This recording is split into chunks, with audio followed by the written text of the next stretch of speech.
How's it going, everybody? My name is Caleb, and in this video I'm doing my 1-month review of the Samsung Galaxy S6 Edge Plus. So let's go ahead and get into that.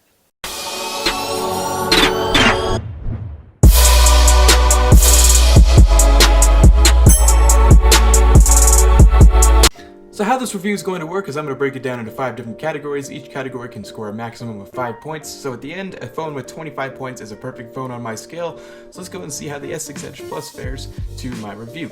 So let's get on to category 1, which is going to be camera. In order to launch a camera, all you have to do is double press the home button and it brings up the beautiful 16 megapixel camera with optical image stabilization, f1.9 aperture, 4K shooting capabilities, and all that good stuff. It's got all these different modes, which are really nice. One is Pro mode, and there's live broadcast where you can broadcast straight to YouTube, which is really cool. And I'm showing you a couple pictures here I took on this phone. So it is a very, very good camera.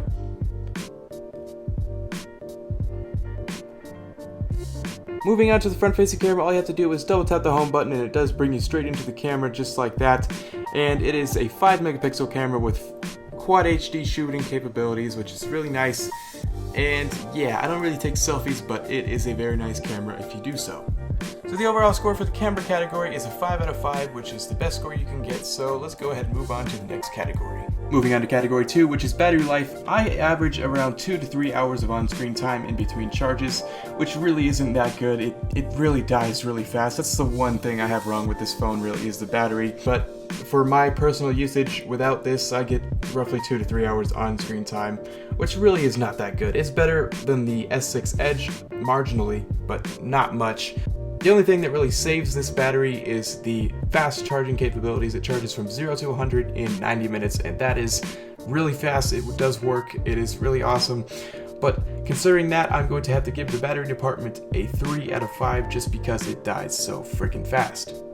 Moving on to category 3, which is design and build quality. This phone is absolutely beautiful, as you can see from every angle. It is built very well with aluminum, 7000 series aluminum, so it is very durable. Gorilla Glass 4 on the front and back.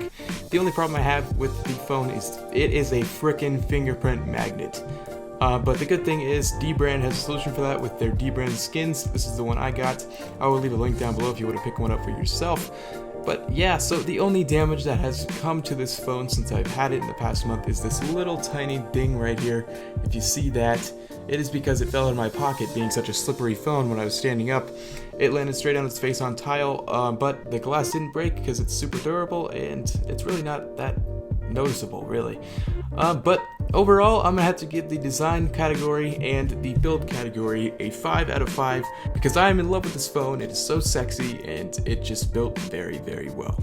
Moving on to category 4, which is the display. It is a 5.7-inch Super AMOLED Quad HD display, which is curved at either side, which gives it the name S6 Edge Plus. It is absolutely beautiful. I love the way it feels when you swipe and the way it looks. Plus, the display is just absolutely gorgeous. It's so sharp. It is the most beautiful display I've ever seen. Great color contrast. It is just absolutely beautiful. I give this display a 5 out of 5 because it is the sharpest, best display I've ever seen on a phone, and Samsung did a really good job on this display. Moving on to category 5, which is software and user interface. It is running TouchWiz over 5.1 Lollipop, but as you can see, I did put a Nova launcher on here because I just am not a big fan of TouchWiz. It gives you a lot more customizability, and it's just, I'm also running one of Samsung's themes from the theme store, which is really nice that they have that. Good thing about Android is that you can customize it with launchers like Nova Launcher, which is really nice. But overall, I absolutely love it. It is blazing fast with the Exynos 7420 processor. It's got amazing, amazing speed, and I love the phone customized to my liking. But if I was to score it off of Samsung's out-the-box TouchWiz, I would have to give it a 3 out of 5 because it's just not there for me. I just don't like it. It's a little bit laggy still. It is TouchWiz, which is, it's just known for being laggy, and I just don't like the way their icons look. But all in all, I absolutely love this phone. But for my personal score on the software and user interface, it gets a 4 out of 5 because it is super customizable, and I love that about Android. So the overall score for the S6 Edge Plus is a 22 out of 25, which is really good. I recommend any phone over 20. I at least recommend checking it out for yourself or putting it in the mix of phones that you should consider to get. So yeah guys, if you did enjoy this video, please do make sure you give it a like down below, and you also hit the subscribe button while you're down there, and I will catch you guys in the next video. Peace out.